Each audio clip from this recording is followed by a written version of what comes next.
Hey everybody, Spider V13 here again. Happy Sunday afternoon. A couple of topics I want to talk about on this video are going to be the Second Civil War and the Chicom invasion of America. So, Second Civil War. There's been a lot of chatter this year about an impending Second Civil War in this country.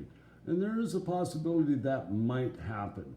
I myself am still on the fence as to whether or not it will. As opposed to the first Civil War in this country, where you had two clearly defined oppositions, North and South, from the start of the Civil War to the very end. I believe in this country it would actually start with two opposing forces or defined lines of, Democrats against the rest of the United States. My opinion. I believe it will start that way initially, but there are so many different factions that are going to spring up per city, so far as BLM, Antifa.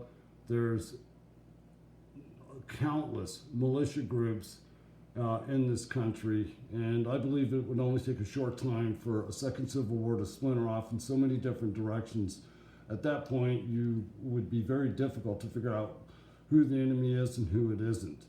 And the problem with this also is, let's say if we do get into a second civil war, I believe that each major city that goes to war with itself, there will be different factions, different leaders, different reasons for fighting and killing.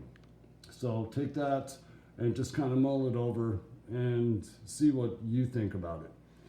Second thing is, the other thing is the Chinese invasion of America. There's also been a lot of chatter over a lot of the channels I follow and news sources that there is also an impending Chinese invasion in this country.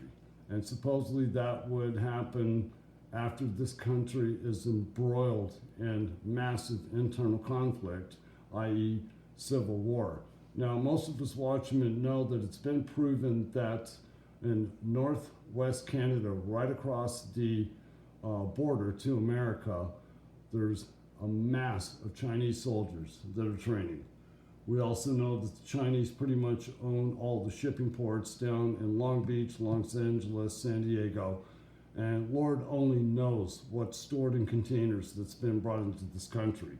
So that's another aspect of something you'll need to just kind of research yourself, form your own opinion, and then act accordingly. So far as the American history, we are in some actual turbulent times. It's becoming more and more difficult on a daily basis to know exactly who or what for sure to believe in, what's true, what's not true. Because over the past probably 3 years, but more importantly this year, a lot of the watchmen that I have followed have kind of gone to the extreme right with what they see coming. So you have to take everything with a grain of salt.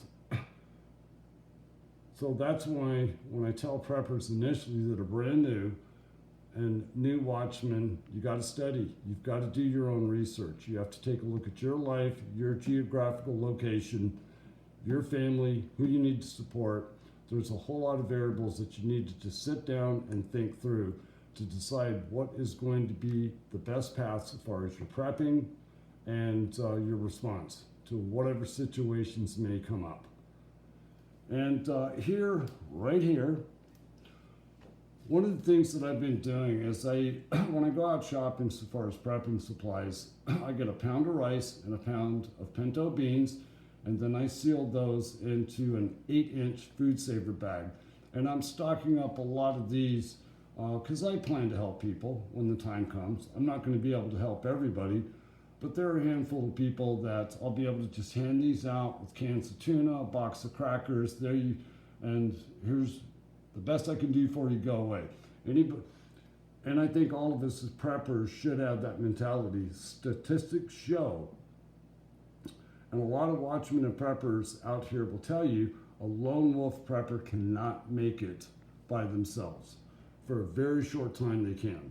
And so it's the importance of building up trustworthy networks and alliances. And if you try to help someone and they get way aggressive and want to take more, shoot them.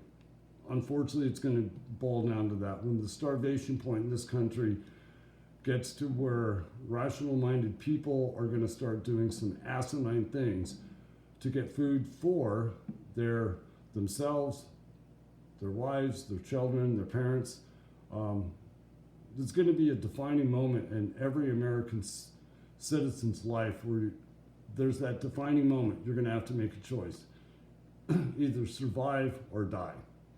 And I'm going to make another video here shortly on just finances and what I see happening in the world and this supposed great reset that's coming.